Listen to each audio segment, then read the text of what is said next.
Cupcake in the Pub Sports Radio Top 25 College Basketball Cupcake Countdown is a wonderful cupcake. A cupcake that I wish I had one of right now. It's the chocolate fudge cupcake. Take that in a second. You like it? Are you getting hungry? Well, get hungry for some winners because there's a team in Cleveland by the name of Cleveland State that is going to make us some money. And Coach Dennis Gates brings back every key piece to this team, aside from Deontay Johnson. And he added a great player from Pacific after Damon Stoudemire bolted for the NBA to coach Boston. Kind of goddamn first Toronto Raptor draft pick does that? Only Damon Stoudemire, apparently. Well, I'll tell you this. Brock Finstein, he's going to be a star for Cleveland State. He's going to fit in right with the rest of the guys there. Bouillon, Torrey Patton. All right. I'll tell you this, though. Cleveland State, you know what their temperature is? Torrid hot. They're ready to go. They're like, yeah, we may have got some lucky bounces go in our favor last year. We may have been able to escape some poor shooting performances from the three-point line in the perimeter, but we're Cleveland State, we're Vikings, and we fuck with our eyes open.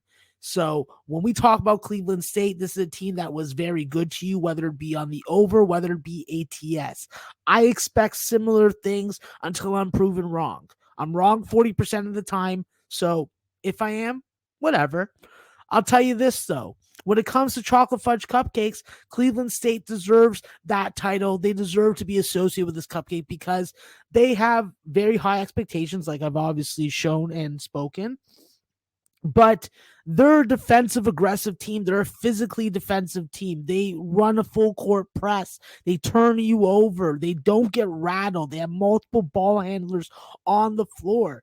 And when this team gets to the line and gets to the rim to really match their success, you're not going to be able to stop them, and especially not Horizon League opponents.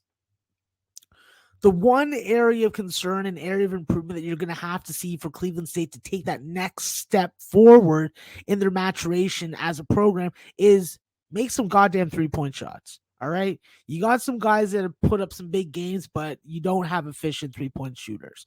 If they can get around that, I do think that they're going to be a really safe and really fun team for Pub Sports Radio viewers to bet on a game-to-game basis. So what I'm looking at is ATS. I'm looking at hooking them up in money line parlays, and I'm looking at adding them in those 10-point teasers that you can get on Bovada.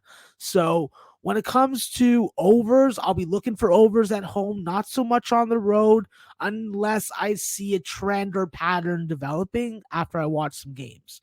And until further notice, keep the status quo with Cleveland State. Take them on the spread, take those home game overs, and watch out for Demoy Hodge. Listen, we know that Demoy Hodge is not the most efficient three-point shooter at 29%, but I do remember a game where he had, I believe, 11.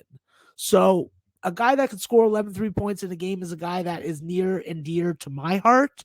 And at a projection of 11.2 points per game, 5.4 rebounds per game, 2.1 steals per game. This is a guy that scores off good passes from his teammates. He's going to have lots of guys to feed him the ball. I think that with Demoy Hodge, he doesn't need to handle the ball. He works best moving with that off-ball movement. And I think that he's going to be that much better in his second year at the Division I level. I think that when we look at Cleveland State, the first spot that really stuck out to me on their non-conference schedule was the first spot that I think that they're going to rout an opponent. They're probably going to lose to BYU and they may lose to Ohio, but that third game against a Division I opponent in Canisius, I think they're going to win and they're going to rout. I line the game at 12.5. So you see anything, if you see anything less than that, obviously you jump on that, and I line the total at 158. I think that this is something in the 150s. I'm just not sure where it's going to open up. I think that if you do see something a little higher than that, act accordingly. But This is a route spot for Cleveland State. I think that Canisius is going to be the assault victim of it.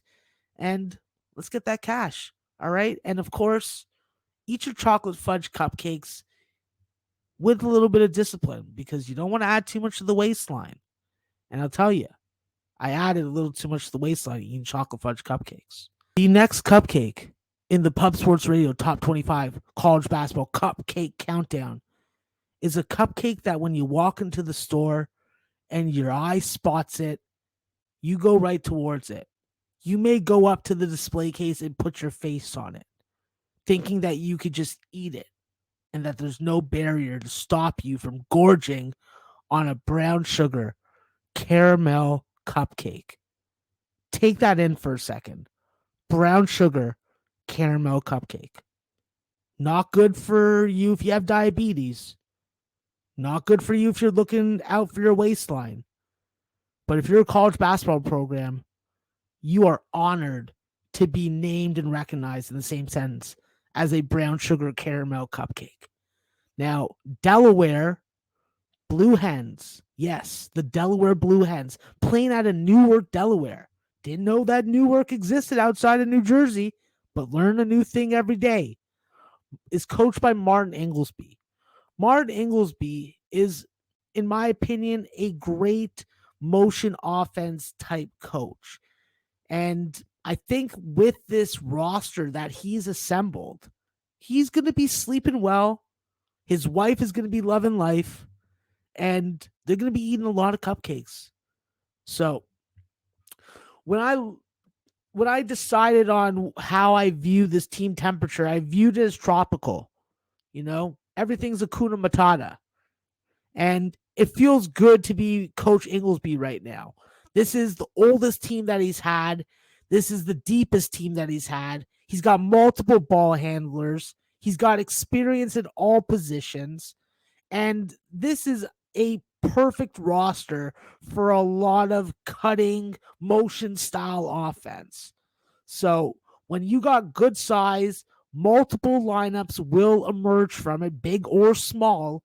And he has a guy that he's coveted for years that he finally got into the program in Jair Davis, who is a possible breakout candidate. When it comes to betting, I think last year with the COVID protocols within the Colonial Conference, it really decimated Delaware's chance at really getting something going in season. So I think that there is a call for a reversal of fortunes, whether it be ATS and whether it be full game total wise. So I'm going to be looking to attack this Delaware team in the right situations against the right opponent, ATS wise. And I think the player to watch is their main key addition. Jamir Nelson Jr., son of Jamir Nelson, former Orlando Magic, St. Joe's point guard. And I think that with Jamir Nelson Jr., this is a guy that is looking for a new spot, landed in a good system with a good core of guys that he can develop behind. And he's going to start the season with a lot of chemistry with these guys. He's been with the team since January or February, so there won't be any chemistry issues. And he's a better off-ball scorer, so he's not the kind of guy that needs to have the ball in his hands. He gets to places that his teammates can find him, and he can score easy buckets. And very well, he could easily lead this team in scoring. I'm not projecting him to do so, but it is very possible.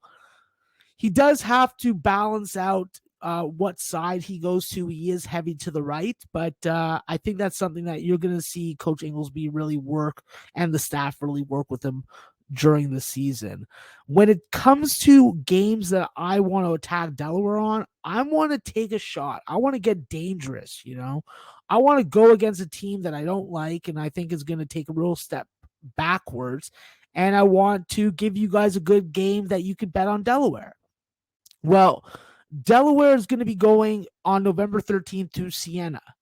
Siena is a revamped team with, I would say, more depth and less talent, but I do not think that they are going to have the backcourt pieces to overcome Ebi Asamoah, Reggie Gardner, Ryan Allen, Kevin Anderson, and of course, Jamir Nelson Jr.